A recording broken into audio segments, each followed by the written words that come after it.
So this is my responding to a request for a comparison of feminine gospels and the colour purple for those doing A-level English. And I'm going to go through it as quickly as possible because I wasn't sure the student wanted this, but their exam's tomorrow. So I want to just give you my thoughts on these two texts. So feminine gospels. Feminine gospels, not feminist gospels. So it's inaccurate to say they're both dealing necessarily with feminist issues, that being the colour purple and the feminine gospels.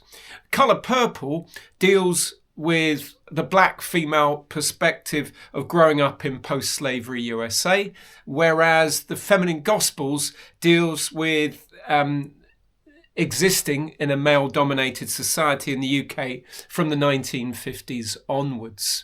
All right, so different time spans, different areas of the world. I'm going to look at two past questions, okay? What do they have in common, to start with, briefly? Well, both are texts viewed from the female perspective, certainly. They both question God and his influence in the world, I would say, as well. For instance, with feminine gospels, we have the Virgin's Memo.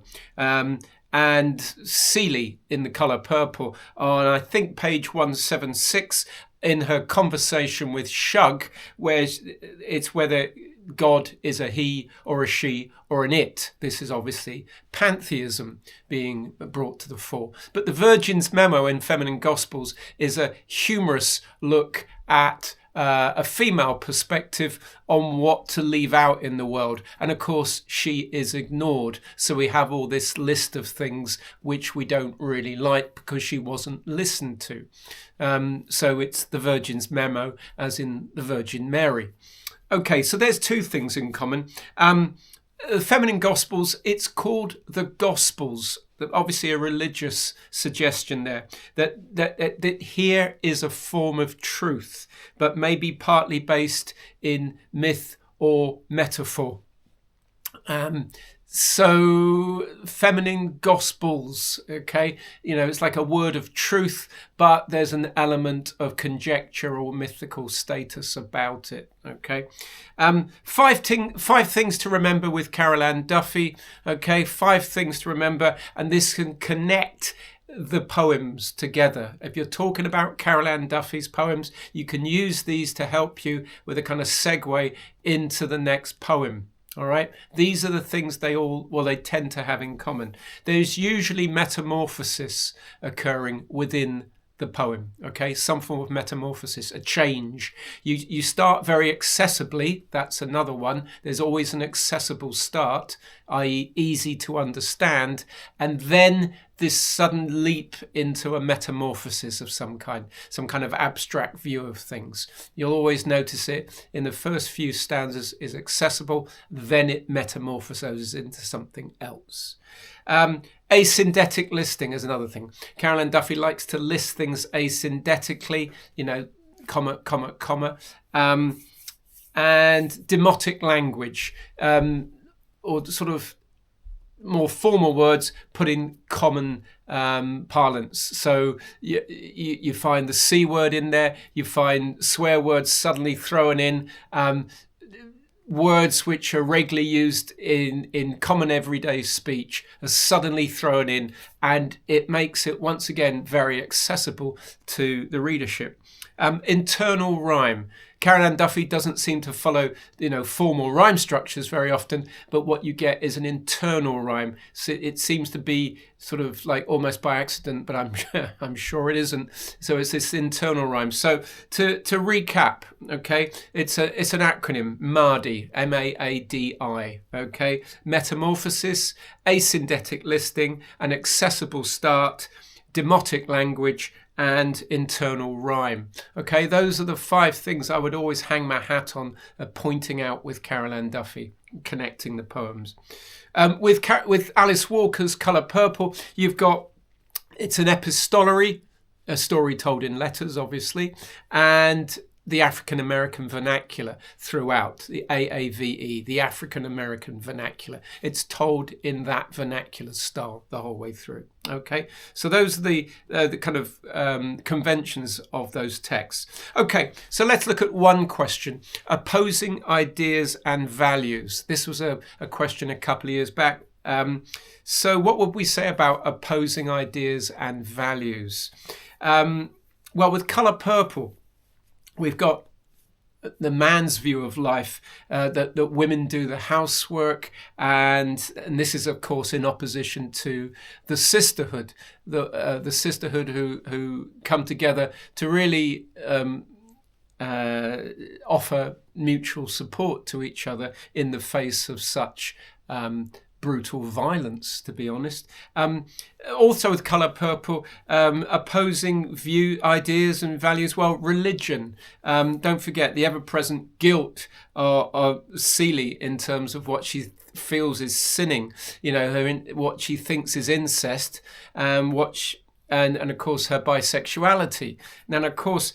And if she views God as pantheistic, and behavior, as Shug says, is kind of instinctive, then it tends to throw the Ten Commandments out the window, and it's reflected in the ways that the families don't respect traditional values as well, perhaps. There seems to be a very loose relationship between everyone in the Colour Purple, and they all come together and they survive.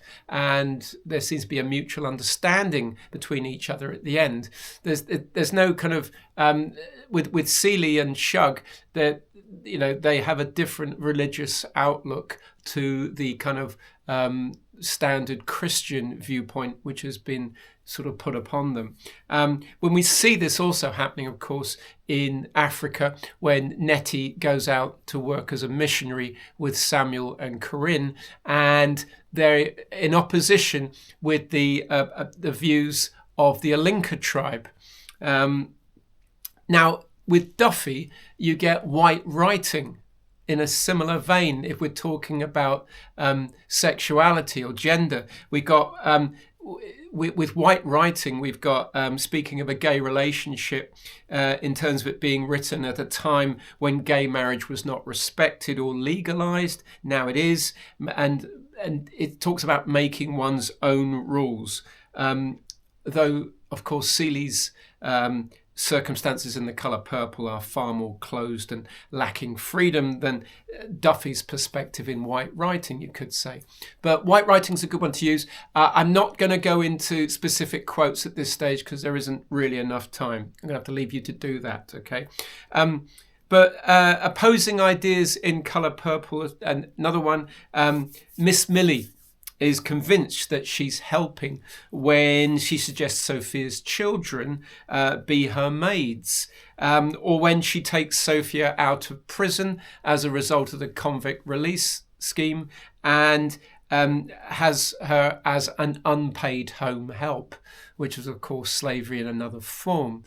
Miss Millie, you could say she actually thinks she's doing good.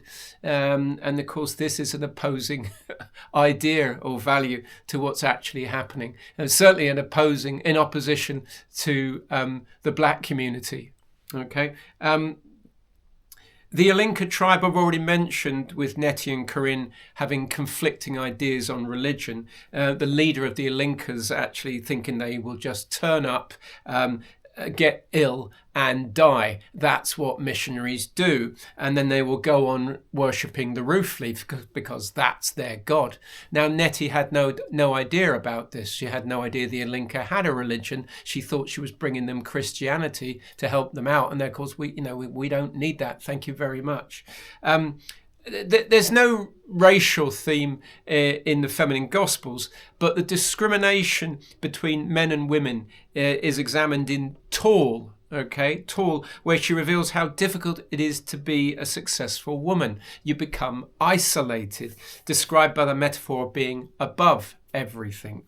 How the men have to use stilts. There's an example from Tor. Have to use stilts to keep up. Now, those stilts are an interesting metaphor, which might, of course, refer to previous cabinets we've noted, mostly coming from Eton, from private education, whereas the likes of Theresa May or Margaret Thatcher, they've come from, in Margaret Thatcher's case, from grammar school, and Theresa May's case from comprehensive backgrounds. So it shows her going into a bar to try and celebrate her success like a man does, going into a heavy drinking bar, and then she just finds herself staring in the mirror kind of uncomfortably.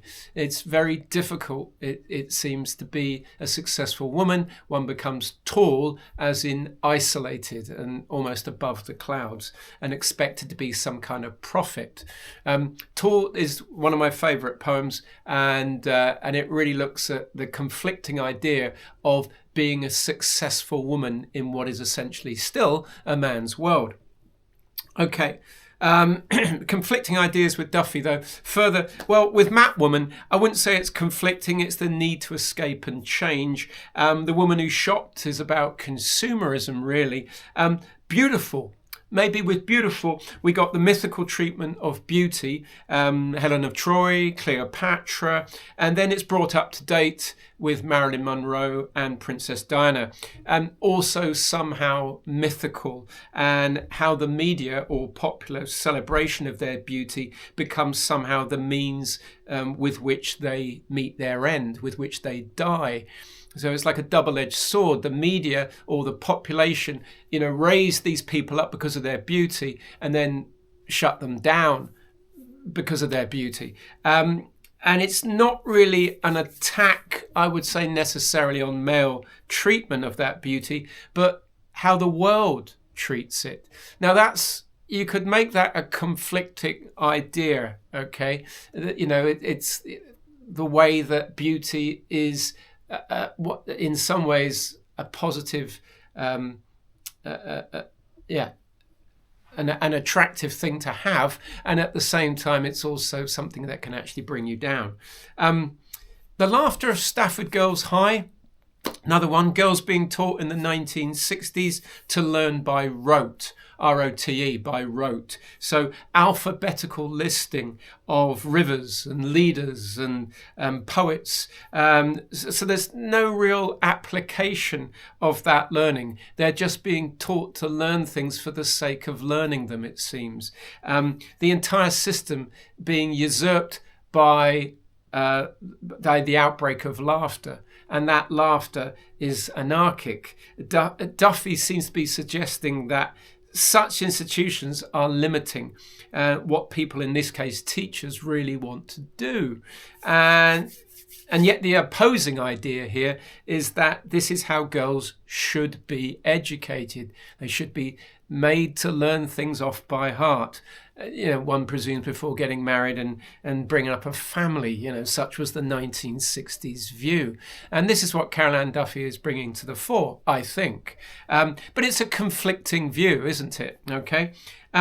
Let's move on to another question, cultural differences. Okay, this was also a question in the exam, and of course, examining this question will put you in a good position to look at similar questions. We're going to cover things which could be used to other questions. Okay, so cultural differences in feminine gospels. What can we say? Cultural differences. Well, here we go. White writing again. White writing is an act of defiance against a cultural expectation of marriage between straight people. It's like the marriage tradition certainly used to be aimed towards man and woman. Okay, so this beautiful poem, White Writing, talks about the ephemeral nature of marriage and how it exists if you love each other and you believe in it. You don't need a piece of paper. You don't need any traditional ceremony. It is there, like it's written in the sand. The tide will wash it out, but it's still there. Great poem. And that's a really good one in terms of cultural differences, the difference between the mindset of the greater population and the mindset of these two people. The expectation that women writers will just drift into obscurity with the poem Anon. All right, it looks at someone who tries writing and then, he sort of gives it all up for a life in the sun. And, it's the expectation, the cultural expectation that women writers will not thrive. Or won't be listened to. Once again, the Virgin's memo. You're not going to be listened to. Or might actually achieve in sport if they're allowed to and promoted and given opportunity. Sub, okay? So sub, Virgin's memo, white writing, and non, these are all good poems for cultural differences. But we got to try and compare this, haven't we? We got to see some form of comparison. AO4. So with Colour Purple, the women in Colour Purple are not faced. It's not about sport or artistic output, really, is it? But it's more about survival, how you actually exist in a society which is completely geared towards men. So, but it's quite easy, cultural differences is quite easy in Colour Purple, because all you got to say is like, right, okay, the Alinka tribe again. So know your Africa years. The Alinka tribe pages, how the British rubber plantations exploited the locals. All right, it's all in the Alinka pages. How Nettie didn't understand the Alinka religion because of the cultural differences. What about Miss Millie mistaking her actions as being helpful and ending up putting Sophia away for 12 years and then taking her on practically as a slave under the convict release system? There's another area. What about Shug's attitude towards sex and gender? She's a traveling singer. She's a rebel. She doesn't care what people think. She has looks. She has a voice. She has confidence as a result. And she believes in a pantheistic form of God where, you obey your instincts because your instincts are there for a reason. This, of course, is empowering to Seeley.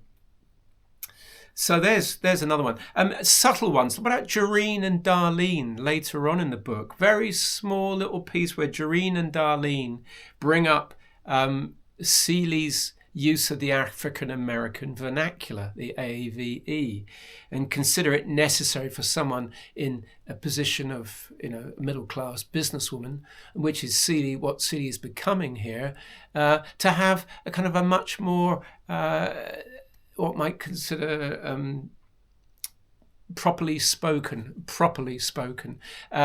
and Seeley's response is, well, here I am employing you, basically, and I don't seem to be doing badly with my African-American vernacular. So it seems to be Alice Walker saying, like, yeah, we all know that there's this kind of considered traditional way of speaking, but at the same time, one should celebrate difference, perhaps. And this goes into the facial scarring, if you remember, with Tashi. Tashi feels like her cultural identity is being eroded when the Alinka village is bulldozed by the British rubber planters. So she runs off to the Mbele tribe and has the facial scarring.